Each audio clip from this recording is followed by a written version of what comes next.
inqilaab inuu dhici karo ama caawa ama beriya siday hadda ku socoto meel laga mari doonaa ma jiro saasaan ku sheekaysanaynaa saan u fadhiinay salaaddii subax baan ku tukanay meesha saan maqribkii u fadhiisanay laakiin habeenka maxamed siyaad barre soomaali loo dhiibo inta nadiibaa isoo nin walba adduunka meeshaad ka ogey adaa waxa la samayn doona waxa ka dhici doona taasaan ittifaaq ku qaadanay marka habeenkaa sheekh maxamed waxaad fadhisaan gurigaaga gurigaygaan fadhinaa waxaad ka tashanaysaan mustaqbalka waddanka ka shaqeynaya waxaad leedihiin waddankan afgembi ma huraayo afgembi siyaasadda laga heshiin waayo maslaxa uma aha haddii afgembi caskariya maanta u dhacana maxamed siyaad barre ayaa qabanaya maxamed siyaad barre hadduu gacanta ku qabtana soomaali meeshay mari doonta ilaahay baa intaan waa isku waafaqsannahay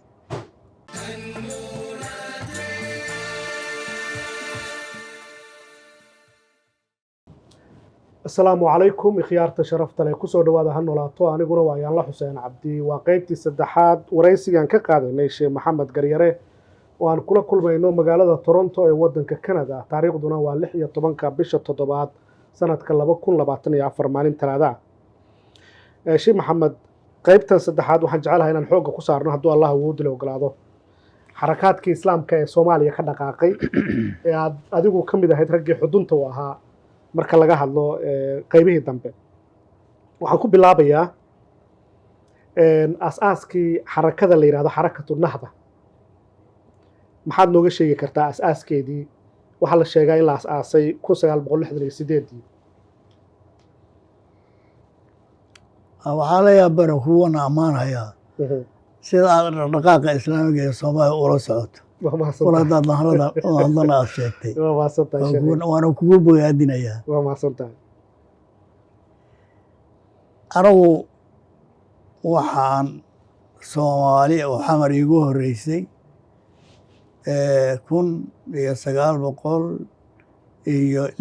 1965 bishii November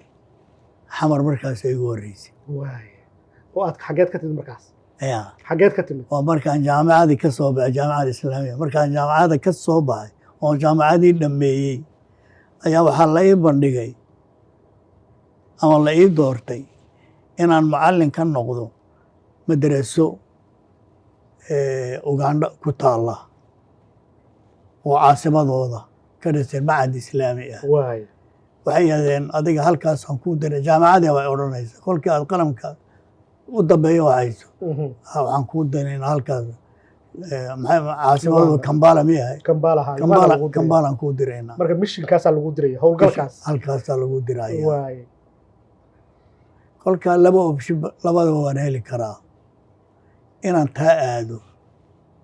ama saddex option iyo inaan magister iyo doctor xagga u dhaqaaqo waad sii joogto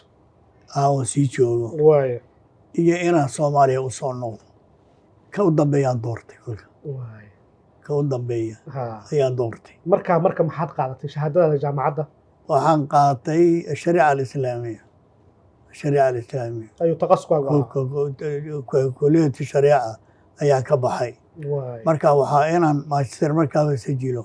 ayaa ii banaanayd si ay ilaa doctor u socdo laakiin waxay aanu Soomaaliya waan ku noqonayaa meel kale ma aadayo sheekh maxamed garyaro marka dhulkii Soomaalida marka aan xor ahayn ka tagay waqtiga tagaysa wadanku xor ma ahayn Soomaali dawlad ma lahayn wuxuu ahay dawladii waxa ma jirin laakiin nashaadkii baa socday ahzaabtii iyo hawo fiican baa dhacaysay oo tii dawladda dhalisay ah laakiin markan aan noqonayaa waa mar dawladnimadii la helay marxalad fiicanna ay marayso laba program baan isku garabooday mid weeye waa tacliinta oo sekondariga ilaa jaamacadda Sacuudiga ku qaatay midka labaad fikri islaami oo dacwi ah ayaa igu beermay oo fikriga ikhwaanul muslimiin ah Sacuudiga ku talaalmi doona Sacuudiga iga beermay marka Sacuudiga iskuulkaagii tarawiga Sacuudiga ka bilaaway Sacuudiga Riyadh baan ku dhameeyay jaamacadana Madiina aan ka galay marka fatrada iyada ah ayaa waxaa jirtay culimo aad u sareysa oo Cabdinaasir iyo ikhwaan almuslimiin ikhwaan almuslimiina oo cabdinaasir uu soo eriyey ayaa sacuudiga yimid nimankaasaa fikriga ikhwaanka ku beeray sacuudiga dhalinyaro badan oo ka mida marka 1963 ayaan anigu tadabka ikhwaanka galay oo aan madiina ku galay laakiin fikriga aqrigiisa riyaad baan ku soo bartay intaan taaniga ugu jiray yaan si fiican uga baarandegay oo sida wax u socdaan aan u fahmay waqtigaa tacliintii sacuudiga waxaa muuqataa inay sacuudiyaanku ka faa'iideen ikhwaankii ka soo yaacay masar asaaska tacliinta sacuudiga ikhwaankaalewa haddii si loo sii ballaadhiyo raggii cabdinaasir uu soo eriyey oo wada cajaa'ib ah ayaa yimid sacuudiguna way soo dhoweeyeen waxay cilmi lahaayeen sacuudiga ay ku furfureen mu'asasaadka tacliimiga ee sacuudiga walaalaha sameeyey aad iyo aad marka halkaasaad ka soo baxday bal iiga sheekee nolosha sacuudiga waktigaa markaad tegaysay iyo markaad ka soo laabanaysay waxa horumaree socday iyo isbeddelka nolosha xaaladdu say ahayd sacuudi markii anigu aan tegey 55 aan tegey ma ogtahay hal sano ayaan joogay maka iska fadhiistay kolkii dambeetana waan ka tegey oo macad cilmi ah oo riyaad oo macad aad u sarreeya aan garo kii aan taanawgiyo wax oo dhan ku qaatay sacuudiga markaa wuxuu ahaa dowlad koraysa oo kobcaysa ayuu ahaa barwaaqadan iyo lacagta badan iyona kolkaasay bilow ahayd barwaaqadan haddii ma jirin laakiin mujtamaca nadiif oo wanaagsan oo balwo kale lahayn ayuu ahaa tacliintuna markaa ay ku cusub tahay kolkaana waxaa u soo galay culimada hadda aan sheegayo ikhwaanka ahee masar iyo jihaadba iyo suuriya iyo markaasa waxaa ka dhacday nahdo cilmiya dhaqdhaqaaq cilmiga aad u xoog badan ayaa sacuudiga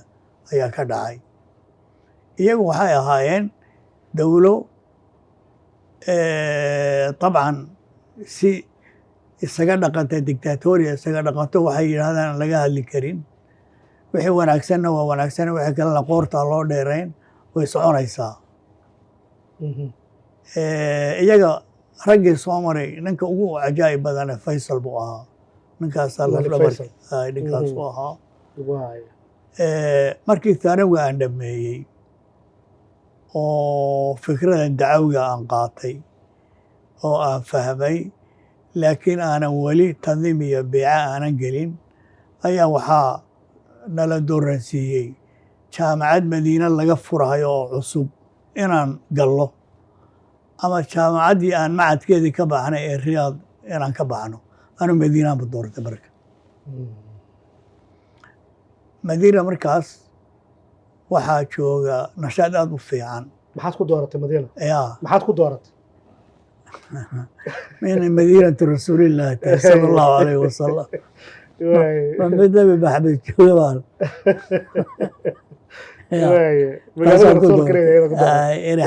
إحدى الحرمين أنا تاي هي فضل قدي شرفت إلهي وسي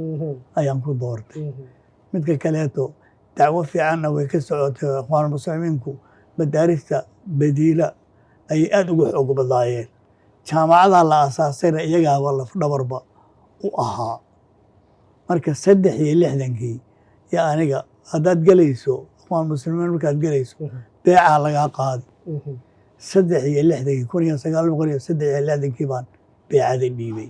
oo madiina aan ku dhiibay marka fikrigaas riyaadna way kaga soo tallaalmay madiinana waan ku bisleeyey intii aan jaamacada ku jiray oo dhan asaatidadeedu raggaasay ahaayeen maxaa ku jiitay ood ku dooratay inaad baycada ikhwaanka gasho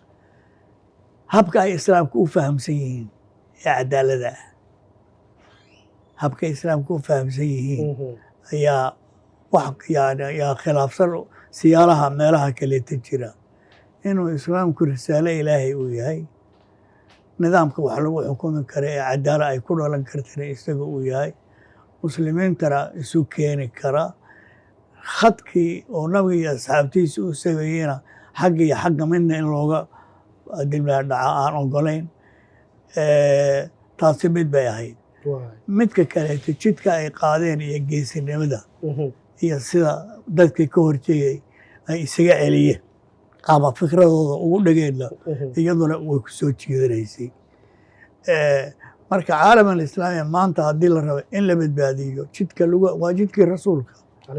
nimanka hadda la odhan kara way ugu dhow yihiin xukunka nimanka weeye saasaan ku qaatay marka soomaaliya aad ku soo noqotay 65 65 baan soomaali ku soo noqday waay adoo ikhwaani ah anoo ikhwaani weliba karkarahaya waay bal iga sheekee wadankii dalkaagiina waa xor markaan marka nin waxaan ahay kolkaa indhuhu aad ugu furan yihiin oo wixii dibaddii jiray iyo wixii waddankiisa jirayba ka dheragsan xamar baan imid waan dhex maray makaatibteedaan tegey kutub haddii quruntii horeeto la alifay mooyaane caalamka waxa ka socdaa maba jiraba yani kitaab kutubu safra oo intay gudubteen culumtan cusub iyo fikirka iyo waxaasoo dhan waxba kama jiraan wadaadda taqliidiyiin ah oo ama qaadiri ama saalixyada meelaha ka qaylqayliya wax kaleeto oo lashaadahoo jiraayey waxaa jirtay hal jamciyo oo ansaaru sunna la yidhaahdo oo sheekh nuurudiin cali colow nin la yidhaahdo oo reer boosaasa oo haddii maayo sheekh ahaa ninkaasaa madax ka ahaa laakiin waxaa ku jira tataruf iyadu waa wahaabiye yani taqriiban lagu tilmaamaa wayna tataruf baana ku jira oo wax walba way adkeeyaan iyaga iyo suufiyadii baa iska hor yimid marka suufiya iyo ansaaru sunna oo wahaabiye ah oo ishaysa ayaan la soo kulmay kolkaan imid xamar waxaan dabcay inaan helo dad afkaarta ikhwaanka wax ka fahamsan waa dhex maray anuu kolkaas si fiican baan u dhisnahay waa dhex maray 2 nin baan helay sheekh cabdiqani sheekh axmed oo kolkii dambeetay dowladdii maxamed siyaad barre wasiir ka noqday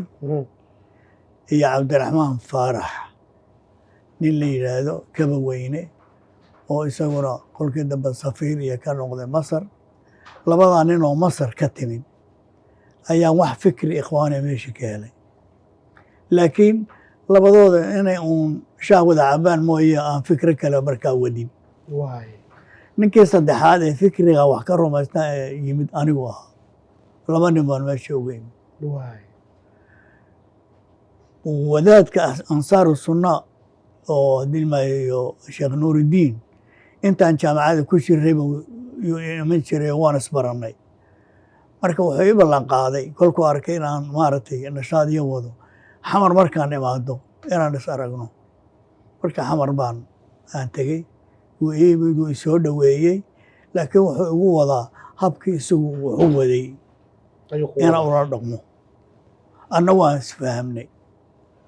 oo dhowr jeer buu ziyaare igu yimid intaana madiine ka imid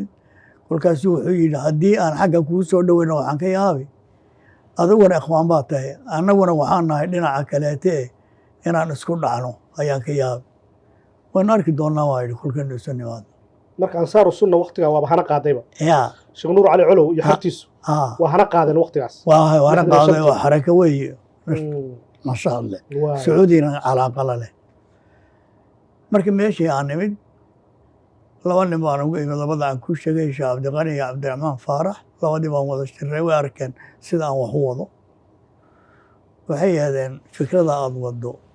wax hadda malad kula wadaay wuu yaraan doonaa kolka hore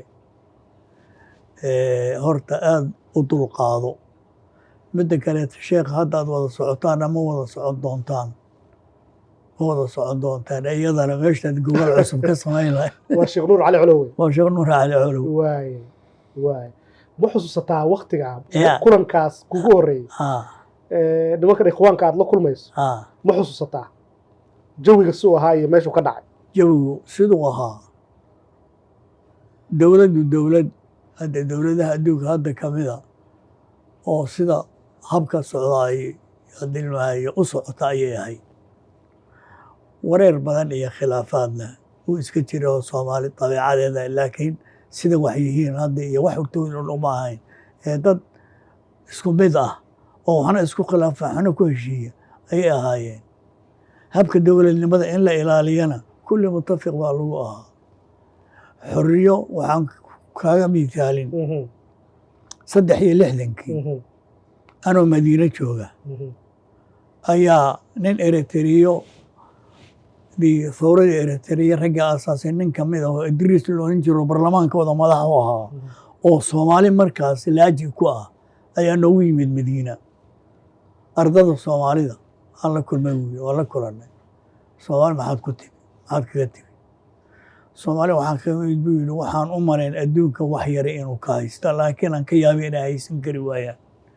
xorriyo aan meel adduunka taalla ayna jirin mustawaheed bay haystaan buu yidhi dad xor ah oo ka u sarreeya iyo ka hooseeya ay halkoob meel ku wada cabahayaan oo damca kobcaya ayaan ka imid buu yidhi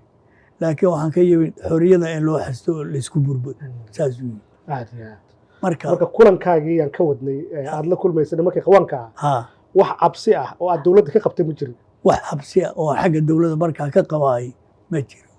rag aduu koox oo dowladda ka midana intan joogay madiiniya waa isbaranay oo adibla asxaab anigoo kule adiblayo muxuu ahaa oo dad iska barbaranay ayaan imid oo laysoo dhoway hataa waxaa ka mid ahaa yaasiin nuur xasankii wasiiru daakhiliya markii dambeetan noqday baa ka mid ahaayo cabdirashiid baa kolkaa ka mid isaguna dibadda socday oo doonahaya inuu wax sameeyo oo kolka dadka agu haysan wax ka wada macaan laakiin marka dambe yaa wax soo baxay marka Sheekh Nuur Cali Colow iyo xertiisa iyaguna dhibaato kuma qabin nidaamkii waddanka jiray nidaamka iyagu dilka maya nidaamka waddanka ka qabay way ku xinaayeen iyagu oo ragga nidaamka wada rag ka mid ah xoog leh ayaa fikrada qabay waxaa ka mid ah maxamed abshir haamaan baa markaa ka mid ahaa ragga fikrada qabay waqtigaasba cabdirasaaq xaaji xuseen baa ka mid ahaa dilmaayo waxaa ka mid ahaa muuse boqor naftiisu ka mid buu ahaa oo sheekh nuur baa markaa meesha sheekh ka ahaa ragay isyaqaanaan oo isku mandiqo yaheenna way ahaayeen isaguna nashaad buu lahaa marka nashaadkii kulli mutaahiriin bay ku ahaayeen darsigiisay xaadiri jireen marka taa macnaheedu waxa waa Sheekh Nuur Cali Colow khatar kuma ahayn dowladnimada Soomaaliya dowladnimada khatar kuma ahayn wuxuu ahaa arkaanteedu ka mid ahaa rag udubiyada lagu tiirsado ayuu ka mid ahaa طبعا kolka anigu aan imid laba masalo midna mabsuud kama noqonin habka dacwada u jeedinayeen oo dadka intay kale kana waa habe kana waa qaadira dadka isku wada dirayaan mabsuuda manhajka ikhwaankana maaha habka ay dowladda ula tacaawunayaan oo wax walba raalli uga yihiin oo ayna waxba ka sheegi karin iyaduna masalo kaleeto ayay ahayd labada waa qawaday labadaba waan qawaday kutub la'aanta iyo thaqaafo la'aantana waan qawaday anugu calaaqaad baan haweenka la lahay moogta kuwait iyo imaaraadka iyo baxrayn iyo intii oo dhan baan isku mar la xiriiray waxaa yidhi kutaab ma haysano waa in kutub naloo keenaa berbere iyo xamar ayaa kutubtii ka soo degaysay yaa lala yaabay warwadaadkan kuu sara xaggee wax ka wada hubkaagii aad la timid hubkaygii baan leeyahay nimankii akhyaarta ahaa ee ikhwaanka ahaa ee labada sheekhay kaa horreysay kulankiini muxuu ku dhammaaday wuxuu ku dhammaaday inaan si degdega fikriga aan dacwad u bilowno oo waxaan jiraya hadduu sii socdo wuu sii weynaanayahay waa inaan fikri ikhwaani oo ummadda inqaadin kara waa inaan samayno waa isku waafaqdeen waa isku waafaqnay maxaa rabteen marka maxaad rabteen ikhwaanka mujtamaca soomaalida xilliga maxaa ka maqnaayood ka bedelayseen waxaa ka bedelay fahmiga islaamka ee saxiixa ee ummadda lagu hogaamin karo ee aan dariiqana ahayn wahabiya haddii ma gebgebleyna aan ahayn ee cadaala alijtimaaciya ku dhisan ee xadiidka iyo haddii ma qur-aanka ku dhisan ee ummadda lagu hogaamiyo ee dowladihii islaamka oo dhan ay ku soo asaaskii in loo noqdo ayaa maaragtay naga haysa wadadeed u marayseen marka waana midaas waa inaan munadamo samaynaa munadamo fikradaa wadata oo ikhwaanka farac ka noqon karta waa inaan samaynaa waan ku dhaqaaqnay juhdi badan baan samaynay meel markastaan furre oon muxaadaraad ku samayno masaajid baan adila masaajid oo 4 rukun la yihahdo ayaan anigu tafsiir ka bilaabay nashaad baan kolkaa bilownay waxaa jirta dhallinyaro iyaguna kolkaa xamaasuu ku jira wallaahi waa bilaahi waa saas bay yidhaahdaanoo haddii meel la odhan jiray al-ahel baa markii dambe lagu magacaabay dhallinyaradii iyo wixii oo dhan baan la xidhiidhnay si aan fikriga aan ugu soo xidhno calaa kulli xaal waxaan samaynay tandiim xarako dowladda ay ictiraafsan tahay waa inaan samaynaa nidhi waan samaynay waa diiwaan geliseen ya dowladdaad ka diiwaan geliseen aalukaadii haye waaye sheekh maxamed macalin markaa weli ma imanin ma soo gelin xamar markii sheekh maxamed macalin uu soo galay anigana saaxiibkay ah markii u horreysay anaa ku marti qaaday haddii maayo gurigeyga oo muto waan sheekaysanay sida waxyiin baan uga sheekeeyey sheekh maxamed isagu kolka xaggan iyo xaggan midna ma raacsanayn waa waqti dambe laakiin sheekh maxamed cali 68 buu imaanaya goor mu imaanaya sheekh maxamed cali xasan goor mu imaan doonaa xamar wuxuu yimid taqriiban inta hadda munadamada ay jirtay nafteedu 3 sano kama badnayn ee durba inqilaabkii baa dhacay moogta markaan samaynay iyo markii la inqilaabay oo nala afgambiyey 3 sano meelahaasay ahayd marka maxamed cali macalin wuu iga dambeeyey markuu khayro ka imanayo oo kolkii mar anagu nagu soo dego annaga soo dhaweynay marka nin caalimana wuu ahaa meelu ku xidhan yahayna ma jiro laakiin kolkaa munadamatu nahda way shaqaynaysaa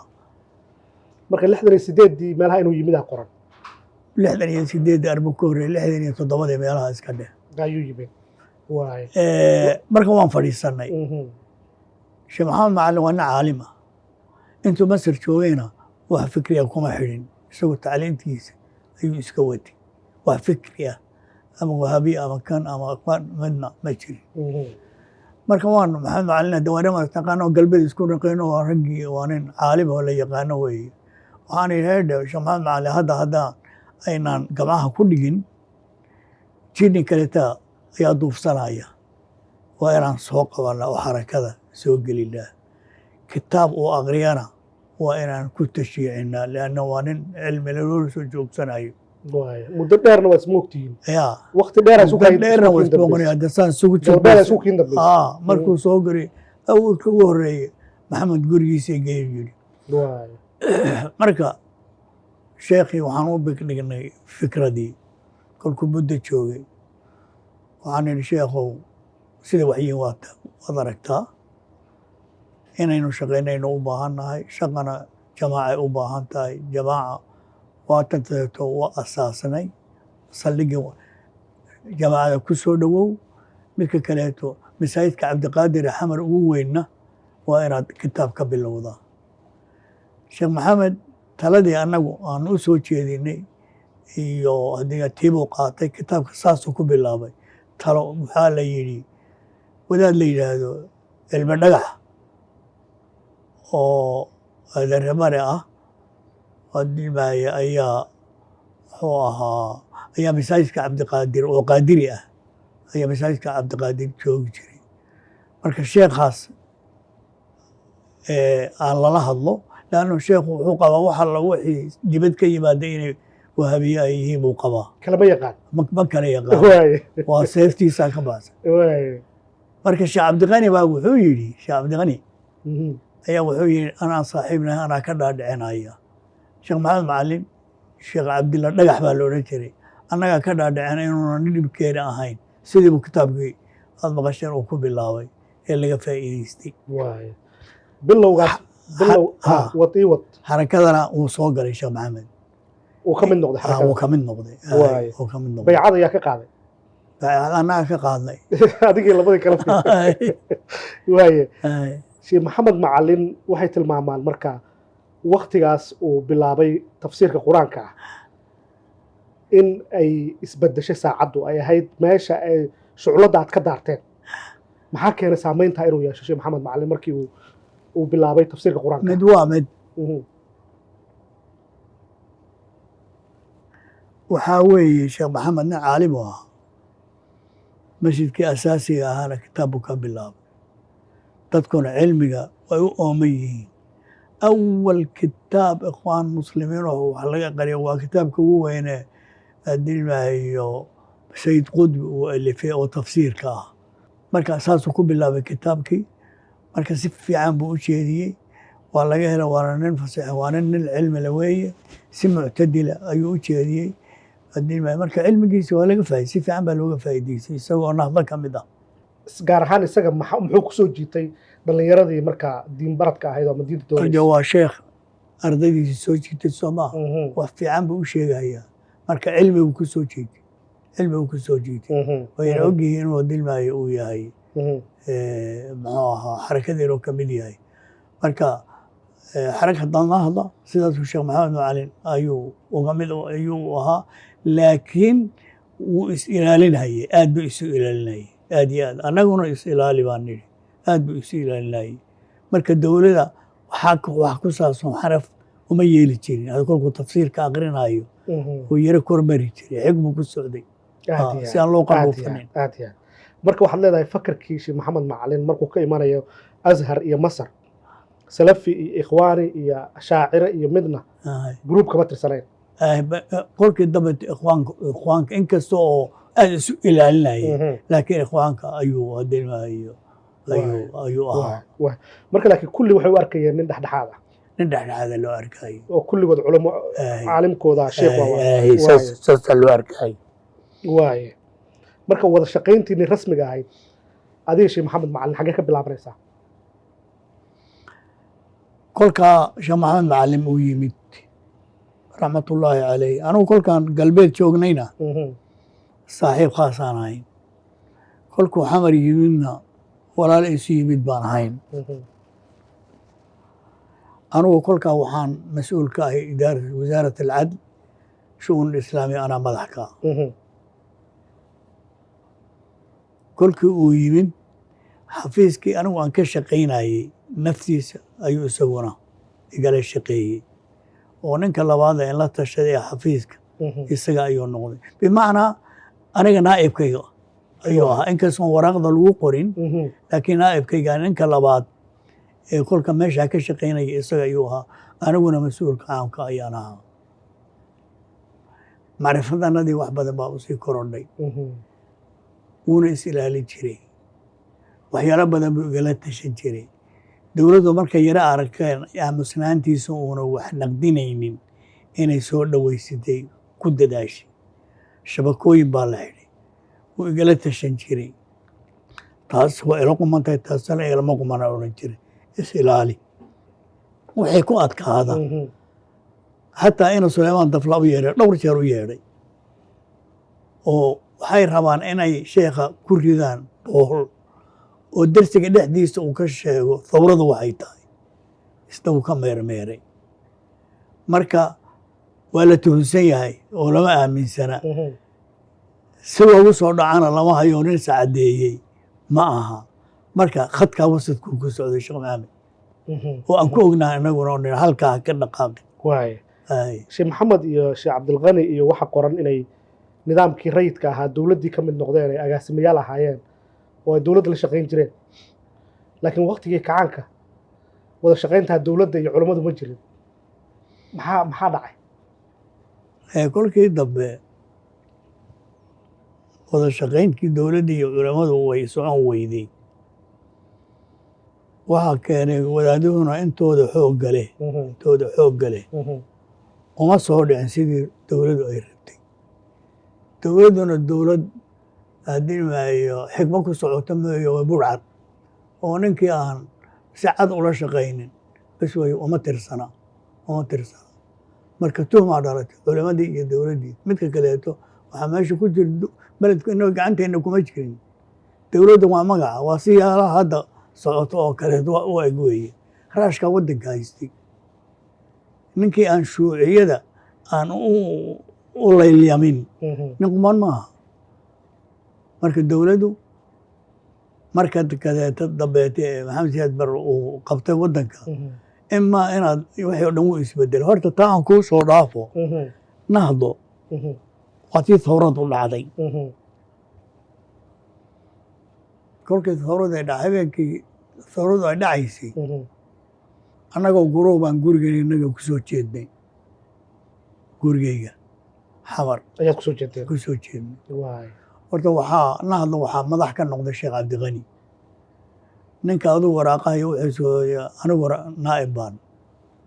ayaanu naa'ibkiisaan ahaa ayaanu ahaa oo maaragtay sheekh cabdiqani maadaama mudana uu hayso nigu kolkii dambeeto xataa waa kii wasiirka noqday isaga oo xarakadiina ku jira sheekh cabdiqani baa marka xarakatu nahda waxaad asaasaysaa 68 67 ayaa la asaasay waxaanu ahayn markaan asaasaynay sheekh cabdiqani cabdiraxmaan faarax maxamed axmed maxamuud jimcaale cabdiraxmaan xuseen cabdullaahi macalim cabdiraxmaan adugu mu'asisiinteeda 7 nin meelahaas ayay ahaayeen sheekh cabdiqani waana noo daweyna mas-uul baan ka dhigay aniguna naa'ibkiisa ahayo adigu muxarika oo isku ninka rabshada inta badan wadaay aniga ayuu ahaa marka sidaasaanu ku asaasnay sheekh maxamed macalin ugu yimid markii dambeeto idaarada ayaan soo galnay inkastoo uu yara shaqooyin badan lahaa intiina yaa dawladda u shaqaynaya intiina nahda asaastay yaa dawladda u shaqaynaya anigu mudiir baan ka ahaa mudiir shu'uuni dacwa wasaaradda cadaaladda shu'uunteeda idiinka adigu yaan mudiir ka ahaa anigaa madax ka ahaa sheekh cabdiqani isaguna wuxuu ahaa kortobare maxkamada sare ayuu qaadi ka ahaa cabdullaahi macali cabdiraxmaan maxkamada sare uu qaadi ka ahaa cabdiraxmaan faarax wuxuu ka ahaa wasaaradda xukuumadda ayuu wuxuu ka ahaa mudiir buu ka ahaa xukuumadda nafteeda yaana ra-iisul wasaaraha maktabkiisa xafiiska ayuu agaasimo ka ahaa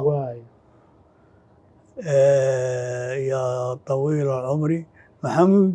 wuxuu ahaa macalin buu ahaa maxamuud jumcaale macalin buu ka ahaa wasaaradda macaarifta cabdiraxmaan xuseen wuxuu ahaa isagu kolkaa sacuudiga ayuu la shaqayn jiray oo sacuudiga ka daaci ahaan u soo diray aduu 7 nin baa asaasku marka rag madaxahoo dawliyaati ya rag madaxahoo dawliya oon salanayn intii yarayd haddii makaatibtii waddanka oo dhan markaa waxaan ka buuxinay kutub baan ka buuxinay kutub baan ka xarakadiina waxaad u bixiseen nahda xarakadiina nahdana waxa muuqata dad wax diidanaatiin kacdoon waa kacdoon ma gabanayno halka maxay ku taallaa calaa kulli xaal kolkii dee tawradu ay dhacday kolkii horeeto axsaabtii oo dhan baa la xaliyey maogta nahdo lama xalin nahdo xukuumaddu way ictiraafsan tahay inay xisbi rasmiya tahay ma aha gabasho tani ma ahayn waa xisbiga axsaabta ka mid tahay marka xisbi ahaanaad u diiwaan gashay xisbi ahaan baan u diiwaan gelinay afkaartiinuna waa caddahay oo afkaartanada way caddahay ma jirto cabsi ma jirto laakiin waa lala socdaa nin waliba siwiya waa lala socdaa axsaabtii kaleeto waa la xaliyey soomaalidu daa'iman wixii diin ku saabsan way ka cabsataa waxaa li bal wadaadada u kaadiye waana loo kaadiyey muddo haddaan joognay waxaa li war ku wara meesha maxay noogu fadhiyaan waxaana loo soo diray nin leedaha cabdirasaaq qufac diiday oo wasaaradda tacliimta madax ka noqday inaad maqashan way waa maqlay ninkaasoo tawrada ka mid ahaa reer dhagax buurna isla ahaan jirnay ninkaasaa naloo soo diray fadhi buu noogu yeedhay idaaradeenadii isaga oo tawradu ay soo dirtay maxamed siyaad ber uu soo diray wuxuu yidhi maqla waxaan samaynay ad ogtihiin axsaab waan tirtirray idinna weli hunno baad leedihiin fadhiga caawa fadhi ka dambeeya oon idinku maqli karaa haddii kaleeto waynu xisaabtanayna ogaada warkaasaa la ii soo dhiibay halkii baa nagu kala kaxeeyey marka inqilaabkii kacaanka markuu dhalanayay habeenkuu dhacayay waad wada fadhisaan waan fadhinaa gurigeygaa fadhinay shiraad ku jirtaan shir baan ku jiraa maxaa isku beegay shirkiina iyo inqilaabka waxaan ognahay waddanku inuu meel adag marahayaan ogeyn habeenkaa waa la fadhiyaayo waxaa laga hadlahayaa muxuu ahaa ninkii loo dooran lahaa ra'iisinimo ninkii loo dooran lahaa ma cabdullaahi ciise mise waa muuse boqor labadoodaasaa yaa miiska saaran doodii baarlamaanka ya meesha baarlamaanka la isku haysta habeenkaas saasaa loo fadhiyaa midka kaleeto beledku inuu karkarahayana waan shucuursannahay oo nimanka milatarka tawajuhaadkoodiiyo waa la soconaa maxamed siyaad barri iyo aydiid iyo cabdullaahi yuusuf iyo waxaasoo dhan waa wada ordaysa oo nin waliba rabo inuu meel wax ka qaato marka waxaan ixtimaalay meesha waddanku maraayo inqilaab inuu dhici karo ama caawa ama beriya siday hadda ku socoto meel laga mari doonaa ma jiro saasaan ku sheekaysanaynaa saan u fadhiinay salaaddii subax baan ku tukanay meesha saan maqribkii u fadhiisanay marka idinkuna qolo kaloo inqilaab ku jiraysaad ahaydeen waxaan leenahay maxaa kolka maxaa dhici doona maxaa suuragala yaase loo dhiibi karaa waa taariikh waxaan idhi ninka madaxda ka ah jeyshka waan ognay maxamed siyaad barre haddii lee wax loo dhiibana inay isaga u bato isaga ugu da'weyne waa laga yaabaa laakiin habeenka maxamed siyaad barre soomaali loo dhiibo inta nadiibaa isoo nin walba adduunka meeshaad ka ogey adaa waxa la samayn doona waxa ka dhici doona taasaan itifaaq ku qaadanay marka habeenkaas sheekh maxamed waxaad fadhisaan gurigaaga gurigaygaan fadhinaa waxaad ka tashanaysaan mustaqbalka waddanka ka shaqeynaya waxaad leedihiin waddankan afgambi ma huraayo afgambi siyaasadda laga heshiin waayo maslaxa uma aha haddii afgambi caskariya maanta u dhacana maxamed siyaad barre ayaa qabanaya maxamed siyaad barre hadduu gacanta ku qabtana soomaali meeshay mari doonta ilaahay baa intaan waa isku waafaqsannahay waana habeenka inqilaabku waa habeenka inqilaabku u dhici doono annagoo soconna annagoo weli kolkii aan meeshii ka kaanay ayaa muxuu ahaa thawrada tan barankaysan iyo naga kor dhacday afkiinnii ilaahay waa qabtay afkiinnii raaxabarku waxay dhahaan afkaaga allah ku dhaqo waaya afkiinnii ilaahay waa aqbalay marka habeenkaas waxaad sheegteen aa dhacay habeenka waxaan ka cabsanaynaa tawradii waa dhalatay tawradii markay dhalatayna xisbigii ugu dambeeyo lixiraad noqoteen idinka kii u dambeeyo oo la eryaan noqonay waaya marka hore waa laydin xurmeeyey waxa la yidhi haliska dacay bal wadaadada u kaadiya yacni soomaalidu inay wadaadka cabsiga diinka cabsiga asal bay ka ahayd dabcan rag baa ku jiray yidhi war naga daayo wadaadada laakiin waa la jiiray waaya markii dambe waa laydin kala diray ma jirto halkaasay marka ka bilaaban doontaa hawl cusub hoosu shaqayn baan qaban bilownay doontaan hoosu shaqayn baan bilownay marka waaye ilaa ay islaaxa ka soo baxday waaye waxaa marka halkaan jecelnahay inaan ku hakinno waxaan geli doonaa qaybta ugu dambaysa ee dhalashada aslaaxa iyo markii dambe aad iyadoo nidaam gacan adag oo militariya jira haddana aad mar kale is abaabuli doontaan waktigii hore rayidka ahaydna si furna isku abaabulayseen waa isdiiwaan gelin karteen laakiin markan marxaladdu waa ka duwan tahay oo wax walba waa la qarinayaa aada u mahadsan tahay qaybtaas inta ayaan ku hakinaynaa daawadeelo ku mahadsantihin daawashada barnaamijkan intaynu mar kale kulmi doonno waxaan leenahay nabadgala wassalaamu calaykum waraxmatullaahi wabarakaatu waa ku mahadsan tahay inaad ka mid tahay boqolaalka kun ee soomaalida ah ee sida joogtada ugu xiran barnaamijyada ka baxa ha noolaato ujeedkeennu waa kor u qaadidda wacyiga iyo wacaalka bulshada soomaalida ka qayb qaado oo ra'yigaaga nagu biiri qof aan ogeyn wixii la soo maray ma xallin karo waxa taagan mana fahmi karo waxa soo socda mahadsanid